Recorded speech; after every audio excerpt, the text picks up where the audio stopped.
여러분 안녕하십니까? 방송으로 보는 신문 아침의 매일경제 시간입니다. 오늘도 여러분의 눈과 귀를 잡을 많은 뉴스들이 준비되어 있습니다. 그럼 아침 신문 일면 기사부터 전해드리겠습니다. 매일경제 일면 톱 기사입니다. 어제 정부 합동조사단 1차 결과 발표 내용을 싣고 있습니다. 투기 의심 7명뿐 논란 키운 자체 조사다. 국토부 그리고 LH 전 직원 뒤졌지만 의심 사례 의외로 적게 났다. 다 합쳐서 20명이다. 기존에 알려진 것에서 7명 추가되는데 그쳤다. 이런 내용이 나왔습니다. 청와대도 직원 투기 거래 없었다. 일단 이런 발표가 어제 있었습니다. 다음은 중앙일보 보겠습니다. 이쪽 끝에 있습니다. 아스트라제네카 접종 간격을 기존에 8주로 잡았죠. 그런데 이거를 10주로 넓힌다고 합니다. 이유가 있을 겁니다. 1차 그리고 2차 접종 간격이 길수록 더 효과적이다. 이런 판단을 했다고 합니다. 그동안 나온 내용들, 결과들 좀 본 거죠. 그리고요, 아울러서 백신 물량이 부족한 상황에서 일단 1차 접종을 많은 분들이 맞게 하는 게 더 효과적이다. 이런 판단까지 겉들여졌다는 겁니다. 이번엔 국민일보 확인해 보겠습니다. 한국 주식 그리고 집값 상승률을요, 주요국들과 비교해 보니까 가장 높았다. 1위입니다. 자, 그런데 이것이 경제 위협 요인이 될 수 있다. 이런 분석이 나왔습니다. 비투죠. 그래서 영끌 뭐 이런 표현까지 등장했습니다. 빚을 져서 이렇게 주식 사고 집을 샀다는 겁니다. 가계대출 증가세 굉장히 위험한 지경까지 왔다. 급격한 인플레 가능성 낮다. 일단 한국은행은 이렇게 밝히고 있습니다만 걱정되는 요인이 있다는 겁니다. 마지막으로 서울신문 보겠습니다. 친중 애국자만 홍콩을 통치할 수 있다. 중국 당국이요, 선거제, 홍콩 선거제 개편안을 처리했는데요. 찬성이 2,800여 표, 반대는 하나도 없습니다. 자, 그런데요, 궁금해지는 거는 애국자인지를 어떻게 판명을 한다는 거죠. 친중 애국자만 홍콩을 통치한다. 뒷말이 좀 있습니다. 물론 중국 내에서가 아니라 중국 밖에서 뒷말이 많이 나오고 있습니다. 지금까지 일면기사 짚어봤고요. 오늘도 뉴스의 행간을 읽어주시기 위해 네 분께서 자리하셨습니다. 한 분씩 소개해드리겠습니다.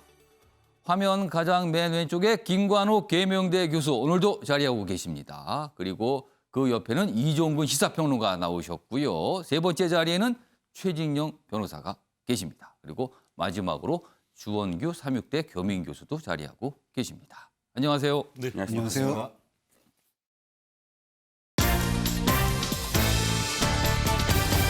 오늘 다룰 주요 이슈들을 네 가지 키워드로 정리했습니다. 한눈에 볼 수 있습니다. 아침을 여는 키워드입니다.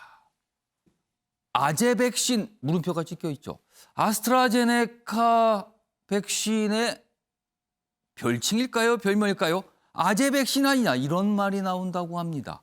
이 내용도 좀 준비되어 있고요. 두 번째 키워드는 맹탕 조사입니다. 어제 정부가 발표한 합동조사단 조사 결과 언론들이 맹탕 조사 아니냐 이런 표현들을 쓰고 있습니다. 세 번째 키워드는 내가 더 친해. 정치권에서 이런 분위기가 일고 있어요. 윤석열 전 검찰총장을 향해서 내가 그분 더 잘 알아요. 그분 이미 접촉하고 있어요. 내가 더 친하죠. 이런 분위기 나오고 있습니다. 이유가 있을 겁니다. 그리고 마지막 키워드는요. 외할머니가 엄마. 빈집에서 숨진 채 발견된 여아. 많은 분들 깜짝 놀랐는데요. 지금 단순히 그 정도 알려진 내용 이상으로 뭔가가 가고 있습니다. 이 내용도 오늘 다뤄볼 예정입니다. 자, 그럼 아침의 매일경제 첫 번째 이슈는 백신 얘기 좀 해보겠습니다. 일단 많은 분들이 좀 알아두시면 좋을 만한 내용들이 좀 나오고 있어요. 아스트라제네카 백신 이르면 이달 말에 65 이상 접종 가능해질 것 같습니다. 그동안은 고령층은 접종이 일단 보류가 됐잖아요. 왜냐하면 아직까지 효과가 확실히 검증되지 않았다. 이런 이유였는데 지금 각국에서 뭐 접종도 있고요. 우리나라도 지금 접종이 시작됐죠. 정부가 이렇게 판단했습니다. 고령층도 접종하는 걸로요. 요양병원, 시설 환자, 뭐 종사자 대상 등등입니다. 접종 후 1일, 뭐 백신 휴가도 추진된다. 뭐 이런 내용입니다. 자, 그럼요. 이와 관련된 영상부터 확인해 보겠습니다. 우리나라도 어제 예방접종 전문위원회를 열어 전문가들의 심도 있는 논의를 거쳐 65세 이상에도 아스트라제네카 백신을 접종하기로 결정했습니다. 특히 코로나19에 가장 취약한 어르신들이 신속하고 안전하게 접종을 받으시도록 대상자 확정과 접종 안내 등 후속 조치도 발빠르게 추진해 주시기 바랍니다. 자, 그동안 보류였죠. 그러나 정부가 이제 판단했습니다. 뭐 고령층에도 접종을 하기로요. 그 이유는요. 여기 설명되어 있습니다. 최근에 영국에서 효능 충분히 입증할 자료를 발표했다. 외국에서 이제 근거가 나왔다는 거죠. 다음도 보겠습니다. 자, 아스트라제네카 백신 논란은 안정성에 대한 것이 아니라 효과 여부 근거가 부족했던 것. 영국에서 대규모 데이터가 나왔다. 이 근거를 삼았습니다. 이런 내용으로서 이제 정부가 결정을 한 거죠. 자, 그런데요. 이 아스트라제네카 백신 그동안 참 말도 많았고요. 정부도 망설임도 많았죠. 그런데 지금 접종이 진행되고 있는데 약간 부작용에 대한 얘기가 좀 있습니다. 그 내용 다음 보겠습니다. 아스트라제네카 백신은 아재 백신인가? 아재 백신이다. 젊은 층은 몸살, 두통 이런 부작용이 있는데요. 중년 이상은 후유증이 아주 적답니다. 이거 생각 바뀌죠, 지금요. 사실은 나이가 더 많을수록 후유증이 더 있을 것이다. 이게 통상적인 생각인데 오히려 젊은 층이 부작용이 좀 있다는 거죠. 물론 이 부작용 지금까지는 뭐 가벼운 걸로 좀 나옵니다.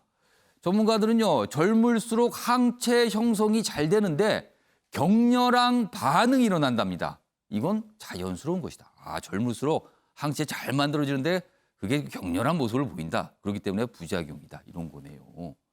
일부는 해당 바이러스 노출 차이 영향이 있는 거 아니냐. 뭐 이런 또 분석도 좀 있습니다. 이 아스트라제네카 백신과 관련해서 관련된 내용이 또 하나 있습니다. 보시죠. 외국에서 들려온 소식이에요. 유럽 5개국 아스트라제네카 접종 일시 중단을 했습니다. 이유는요. 여기 설명되어 있습니다. 혈액 응고 장애로 간호사가 사망한 경우가 발생했답니다. 혈액 응고, 혈전입니다. 혈전.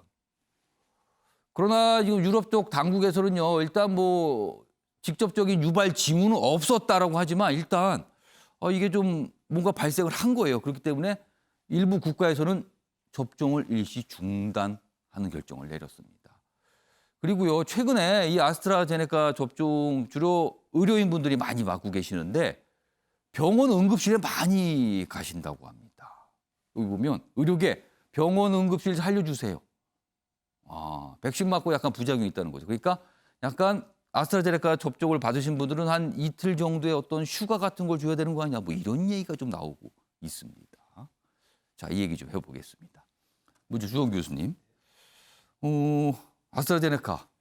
하여튼 도입 당시에도 그렇고요. 지금 접종되는데 좀 얘기들이 많이 있습니다. 좀. 이거 어떻게 봐야 될까요? 사실 불안하게 생각하실 부분은 아니라고 봅니다. 지금 유럽 5개국 비롯해서 이제 덴마크나 이탈리아에서도 지금 중단했다고 하지만 그 부분은 두 가지로 봐야 되는 게 안정성 민감도가 높은 것도 있겠지만 결정적으로는 거기에서는 지금 백신에 대한 시민들 불안감이 많이 높은 편입니다.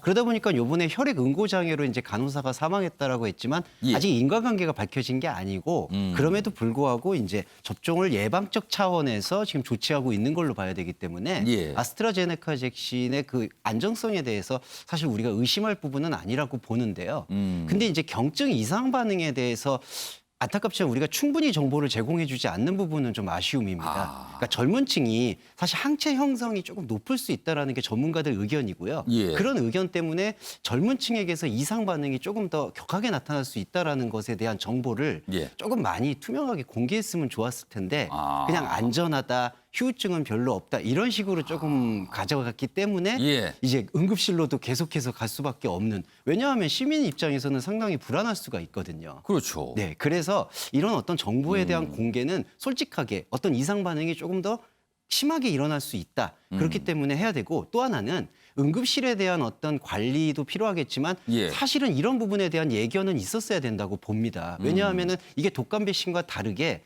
최초로 나타나게 되는 지금 코로나 백신은 최초의 백신이거든요. 예. 그렇기 때문에 어떤 이상 반응이 일어날지에 대한 추적 관찰이 좀 필요한 부분. 그래서 응급실에 대한 어떤 완비도 필요하겠지만 추적 관찰에 대한 부분도 보완이 필요하다고 봅니다. 그러니까 뭔가 접종을 받으신 분이 이상하다라고 느끼는 현상이 나타난다는 거죠. 근데 그거에 대한 충분한 설명이 과연 있었느냐. 뭐 이런 부분이 좀 사실 지적을 받을 만한 내용이에요. 여기 보시면 응급실 관련된 내용이 좀 있어요. 여기 가운데 부분입니다. 여기 보면은 이제 병원 관계자들이 이런 얘기를 해요. 최근 며칠 사이에 의료기관 응급실에 이상 증세를 호소하며 찾는 이들이 급증을 하고 있답니다. 백신 접종 후 증상으로 응급실을 찾으면 긴급 환자 치료에 어려움이 크다. 그러니까 더 급한 환자들이 있는데 이런 문제점이 있다는 거죠. 그리고요. 응급실을 찾는 환자들은 백신 접종 후 이상 반응이 나타났다고 호소하나 알고 보면 대부분 정상적인 면역 반응으로 보인다는 겁니다. 그리고 응급실 가도 해열 진통제를 주는 것 말고는 딱히 할 게 없다고 합니다. 그러니까 뭔가 설명이 불충분했다라고 볼 수 있는 지점들이 나오고 있습니다. 여기서요. 최윤용 변호사. 네. 주변에서 아스트라제네카 백신 맞으신 분이 좀 계십니까? 그렇습니다. 제 주변에 그 의료인들이 제법 있는데요. 예. 의료인들 그 단체 카톡방이 있는데 거기에서 나오는 얘기와 최근에 우리나라에서 처음 아스트라제네카 백신을 맞고 나왔던 보도 얘기가 사뭇 달라서 저도 도대체 이게 무엇인가라고 생각을 했는데요. 사실 그 TV를 비롯해서 최초의 이제 언론 보도 같은 경우에는 나 맞는 줄도 몰랐다. 하나도 아프지도 않더라 맞는데. 그리고 맞고 나서도 아무런 증상이 그렇죠. 없었다. 그런 내용들이 그런 게 소개됐죠. 주된 언론 보도였습니다. 그런데 그 단체 어떤 의료인들 그 메신저에 보면은 오한, 감기 몸살 같은 기운이 굉장히 많았고 그 다음 날 같은 경우에는 작은 병원 같은 경우에는 한 20-30% 정도 의료인들이 출근도 못한다. 그런 얘기가 사실 있었습니다. 근데 그런 보도가 나오지 않고 있다가 그 무렵에 이제 한 분, 두 분 어떻게 보면은 사망하는 케이스가 나오는데 그게 어떤 인과관계가 없다. 이렇게 나오니까 이게 뭐냐라고 하면서 결론적으로 엊그제 이제 그런 증상이 있다는 얘기가 나오고 예. 아마 결과적으로 그것이 자연스러운 면역 형성 과정이다라는 예. 것이 나와서 오히려 그 면역 반응이 셀수록 오히려 그런 백신에 대한 저항력이 높아질 수 있다. 그렇죠. 이런 해석이 나오면서 그랬구나. 이제 괜찮구나. 이제는 이제 사람들이 신뢰하고 맞을 수 있겠구나. 이런 게 있는데 예. 결국 주 교수님 말씀에 전적으로 공감하는데요. 그런 있는 사실을 보도를 하고 왜 그런지 원인을 밝혀서 국민들을 안심시키는 그런 근본적인 대책이 필요한 것이지 괜찮다, 맞아도 좋다 이런 식으로 접근하는 것은 좀 보도에 문제가 있다. 그렇기 때문에 예. 앞으로도 이제 이런 부분에 대해서 보건당국에서 어떤 문제가 있으면은 있는 그대로 보도를 하고 그거에 대해서 대책을 최대한 빨리 마련하는 그런 어떤 보도 지침의 어떤 개선이나 이런 부분이 좀 필요한 것이 아닌가 생각합니다.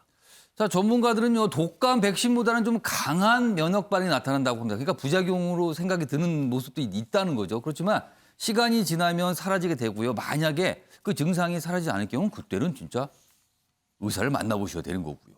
근데 일단은 정상적인 면역 반응으로 보인다는 겁니다. 뭐 이런 내용들이 오늘 좀 소개되어 있습니다. 자, 백신 얘기는 이 정도로 좀 하고요.